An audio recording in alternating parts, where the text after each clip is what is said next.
पहिले से कहल तोरा तुम भइले से अरे पागल बड़ा सुना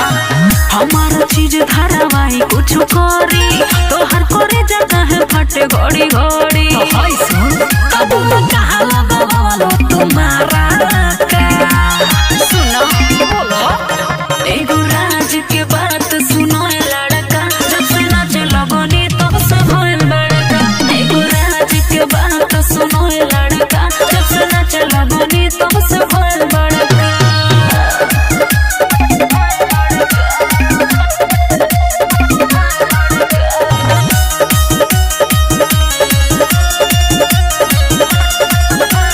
बोलो ना कैसे फूला फूला हो गए